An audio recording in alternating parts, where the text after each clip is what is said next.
Welcome to Ifa Stories, where ancient wisdom meets modern storytelling. Step into the sacred tradition of Ifa, rooted in Yoruba land and shaped through centuries of interaction with neighboring West African cultures and preserved in the Lukumi tradition of the diaspora. Here we engage the Ifa divination corpus, the sacred Odu through which Orúnmìlà reveals insight into destiny and moral order, reflected in the lives of Orisha, Irunmole, Awos, communities, and all who seek guidance. These are not distant myths, but living teachings, bridges between past and present, illuminating responsibility, consequence, and the human path. Honor the wisdom. Reflect on destiny. Journey with us into the heart of Ifa. Subscribe and let the stories speak. Learn more at ifastories.com. Introductory note. This retelling draws on a traditional account as presented in Ifism, the complete work of Orúnmìlà, by Mr. C. Osamaro Ibie. The narration and commentary in this presentation are original to Ifa Stories. Cinematic narrative of Ifa Stories. Èjìogbè returns to heaven for impeachment. Odu, Ejiogbe. There are people whose lives become a burden of service. They do not move through the world seeking praise. They do not measure every act by reward. They go where suffering calls them. So it was with Èjìogbè. On earth, Èjìogbè spent his days helping those in need. When children were seized by convulsion, people called him. When pregnant women were in danger during labor, people ran to him. When disputes broke out between families, he listened and settled them. When the oppressed needed help, he went to them. He did not ask first what they could pay. He did not delay because the task was difficult. He served because service was his nature. But in the world, goodness does not always bring peace. The people loved Èjìogbè for what he did, yet others began to resent him. The elders and priests, who were used to gaining wealth from the suffering of others, began to complain. They said Èjìogbè was destroying their livelihood. They said he was spoiling the world by helping people without demanding payment. They accused him of bringing heavenly conduct into the earthly realm. Their resentment grew into dangerous hostility. Èjìogbè did not yet realize that his service to the people had made him a target among those who felt threatened by his generosity. One by one, they went to heaven to report him before God. They said Èjìogbè had caused confusion on earth.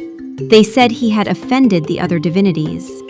They said his way of living did not agree with the order already established in the world. And so, the accusation rose from earth into heaven. Olódùmarè, who is also called Osalobua in Bini, sent for Èjìogbè. A knight of heaven was sent down to bring him, but before the messenger reached Èjìogbè's house, he removed his heavenly garment, placed it inside a bag, and disguised himself as a poor man without work. Very early in the morning, he arrived at Èjìogbè's house. He greeted Èjìogbè and asked for any humble task by which he might earn a living.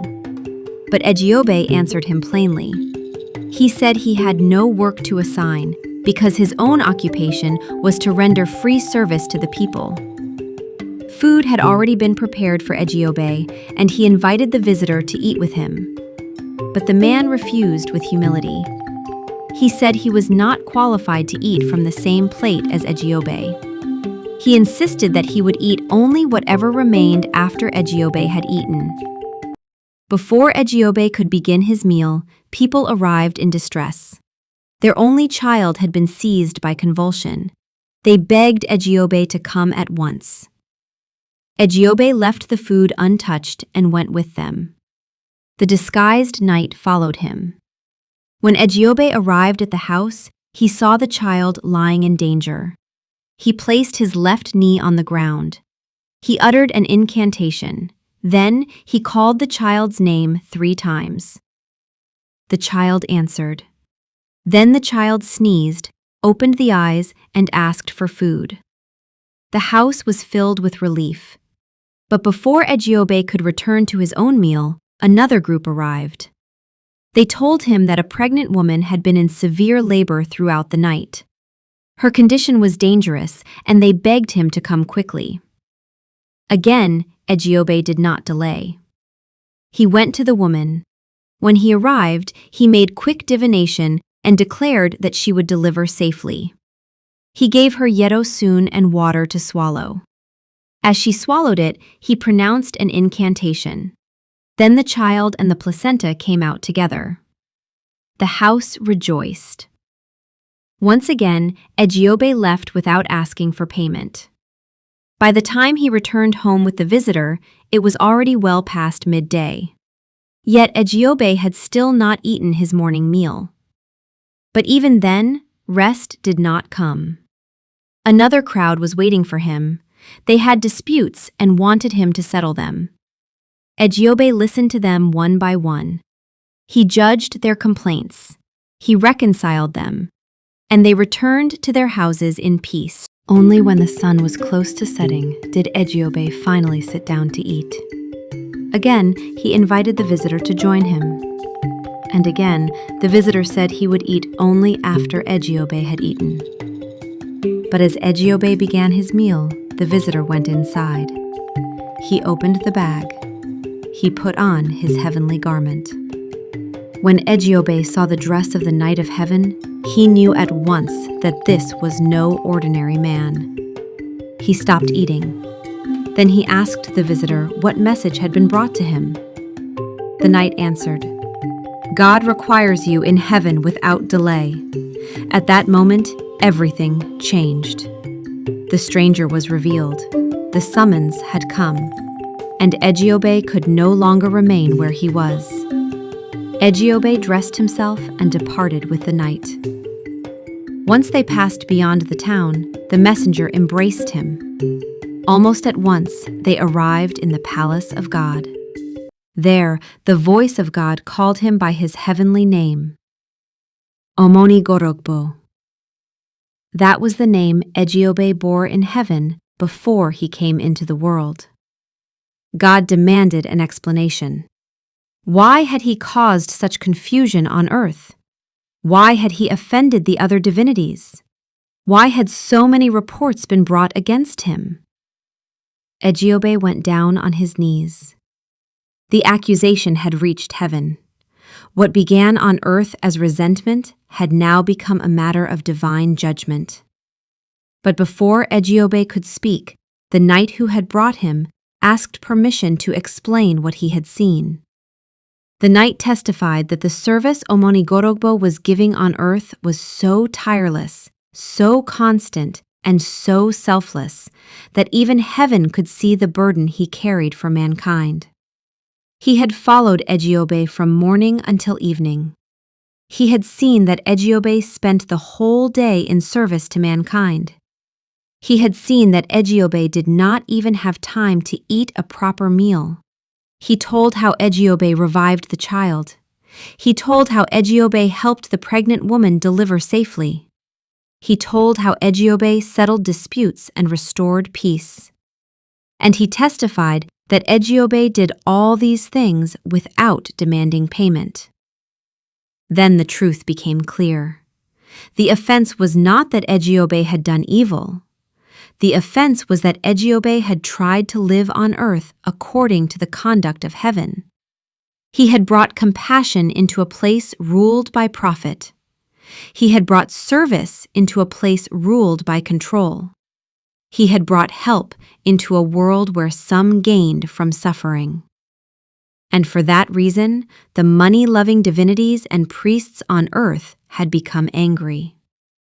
When God heard the messenger's report, he ordered Omoni-gorogbo to rise from his knees. God declared that the accusations against him had come from envy and jealousy. Then God commanded him to return to the world and continue the good works he had been doing. But from that time onward, he was also instructed to charge reasonable fees for his service, while still helping those who were truly in need. Ejiogbe had been vindicated. The accusation had failed. The truth had been witnessed, and jealousy had been exposed before divine authority. But the story did not end with vindication alone. Before returning to Earth, Ejiogbe went to the heavenly Awos who had made divination for him before he first came into the world. Their sacred names and sayings were remembered. Eduwe, koko, mejinja, sarawon, kpelenje. When two cocoyam leaves are quarrelling, the wind carries them about. Ejo mejinja, sarawon, loroku. When two snakes are fighting, they embrace each other.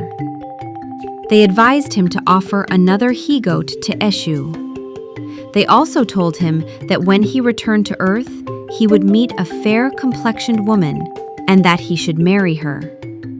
After marrying her, he was to offer a big he-goat again to Eshu so that she would not leave him. They told him that this marriage would bring him strength and prosperity, but they also warned him, if he allowed the woman to leave him, he would return to poverty. Ejiogbe performed the sacrifice to Eshu in heaven, then he returned to the world. As the heavenly knight had instructed him, he closed his eyes. When he opened them again, he was back on Earth, as though waking from sleep. Around him, people were already wondering why Ejiogbe had slept for so long that morning. But Ejiogbe had not merely slept. He had been summoned. He had been judged. He had been defended. He had been vindicated. And he had returned with divine instruction. This is the teaching of the story. A life of true service may be opposed by envy. Goodness may be accused by those who profit from suffering. A person who helps others may still be reported by those who feel threatened by their usefulness. But what has been clearly seen in heaven cannot be overturned forever by jealousy on earth. Still, the story teaches more than vindication. It teaches that good work must continue with order. Service must be protected by wisdom. Compassion must not become disorder. And what is restored by divine judgment must be maintained through right conduct, right instruction, and sacrifice. That is the law this story leaves behind. When truth is witnessed, envy loses its power. When service is aligned with order, blessing can continue. And when heaven defends what is right, no earthly accusation can stand forever.